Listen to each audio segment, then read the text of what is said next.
We just have 3 speakers, and it's going to be very fast. I know it's cold, and I know that we have some questions. But we have a very special guest. As you know, we're not bringing buses down here tonight. As you know, we have filled to overflowing all of our hearings because our community has been outraged by what is happening. But we have not brought our community down here tonight. We have members of the Southside Coalition, but we have decided that we will boycott a process that is a sham to good government practices. We cannot validate at a board. We cannot validate a board that is nothing but a rubber stamp. So our councilwoman is going in, and a couple of other people going in to tell the PEP as to why we will no longer validate this undemocratic process. However, we have a special guest here, a member of the panel on education policy, the Board of Education here in New York City, who's not afraid to stand up for our interests, and who's not afraid to cross the street and come over here and tell us that he supports us. So I want you to hear this man, because he, in fact, was the first one to stand up and say that the PEP was a rubber stamp. I want to introduce to you a courageous member of the panel on education policy, Patrick Sullivan.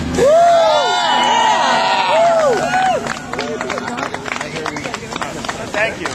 I've been appointed to the panel by Manhattan Borough President Scott Stringer, and while I represent Manhattan, today I'm very proud to join with the Southside Coalition and represent their interests against the interests of the mayor and the imposition of the mayor.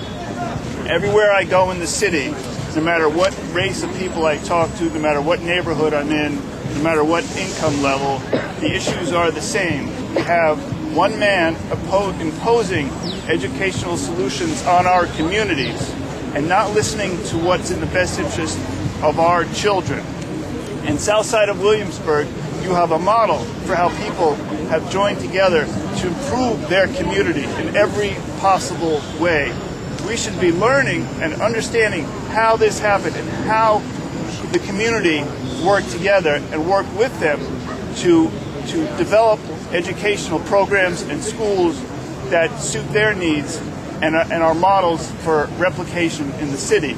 Instead, because we have a system where one man and his 8 appointees who never question his desires, we will attempt, the Department of Education will impose a solution on this community that in no way suits its needs. And I will be voting against the co-location of the Success Academy. Yes. Thank you.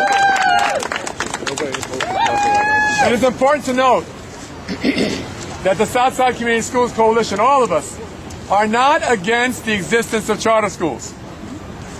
We are against the co-location of those schools in our public school buildings. And we are against charter schools that do not emanate, are not driven by the community. We welcome charter schools to be developed in our community with us driving it and leading it, but not with people from corporate interests who want to come and use our services, abuse our buildings for their own corporate profit. I want to say again that we are so pleased that young people are leading this effort. Young people from Occupy DOE, young people from El Puente. You know, some people say that you got to reach my age to be a leader, to be effective. Well, there is proof positive here that young people will drive this process and young people will move our community to victory. And one such young person, who is not only young, but the chief of staff of our councilwoman, is someone to watch because his commitment as a member who was born and raised in our community is very clear. And I want you to hear him. Antonio Reynoso. Hello. My name is Antonio Reynoso, and I am Chief of Staff to Councilmember Diana Reyna, but I also am a resident of the Williamsburg community, and I'm an alumni to Junior High School 50, the school that is being threatened to be co-located today. In my hand, I have a request by Eva Moskowitz and the Success Academy to modify and revise her charter because she does not have the capacity to educate ELL and special needs or at-risk children in her schools. Our public schools don't have that privilege. They don't have the ability to choose who they want to educate. In this case, Eva Moskowitz and the Success Academy does. We don't have space in our community for you to choose who you educate.